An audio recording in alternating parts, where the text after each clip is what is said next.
শেখ হাসিনা সরকারের পতনে সবাইকে উজ্জীবিত করতে শক্তিশালী ভূমিকা রেখেছে প্রতিবাদী কার্টুন। পত্রিকা, সামাজিক যোগাযোগ মাধ্যম সহ বিভিন্ন মাধ্যমে সেই সব কার্টুন নিয়ে পান্থপথে দৃক গ্যালারিতে শুরু হয়েছে কার্টুনে বিদ্রোহ নামে প্রদর্শনী।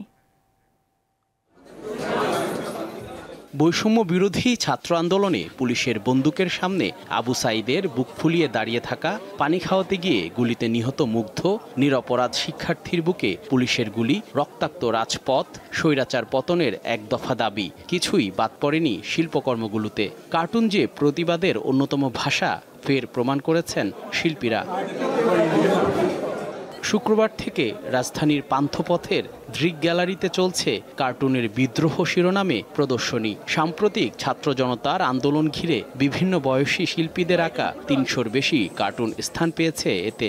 ওই রাজনৈতিক একটা ব্যাপার নিয়ে আর্ট বা মানুষ যে প্রকাশ করার জন্য একটা মাধ্যম, এটা আমরা হয়তো এত বছরে ফার্স্ট টাইম দেখতে পাচ্ছি। একটা স্ট্রং মেসেজ নিয়ে যে আমাদের একটা যে একটা রেভলিউশন নিয়ে আসতে পারছে, আমাদের ইয়ং জেনারেশনকে উদ্বুদ্ধ করতে পারছে। এগুলো থেকে আমাদের পরবর্তী প্রজন্ম অনেক কিছু শিখতে পারবে, তারা জানতে পারছে, অনেক ইনফরমেশন পাচ্ছে। ছাত্র জনতার গণ অভ্যুত্থান ঘিরে খ্যাতিমান শিল্পীদের পাশাপাশি প্রাণ খুলে এঁকেছিলেন নবীন রাও। সেসব চিত্রকর্ম কেউ প্রকাশ করেছেন ব্যক্তিগত সোশ্যাল মিডিয়ায়, কেউ এঁকেছেন সংবাদ মাধ্যমের পাতায়, যা ছড়িয়েছিল অন্তর্জালে।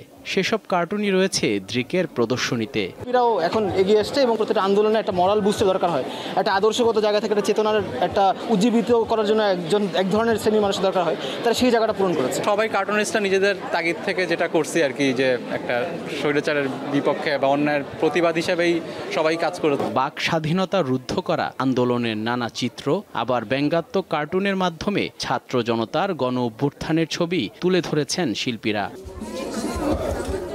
বাংলাদেশ কার্টুন অ্যাসোসিয়েশন, দৃক ও ইয়ার্কি আয়োজিত এই প্রদর্শনী 23 আগস্ট পর্যন্ত প্রতিদিন বিকেল 3টা থেকে রাত 8টা পর্যন্ত সবার জন্য খোলা থাকবে। জহিরুল মোহসান, দীপ্ত সংবাদ, ঢাকা।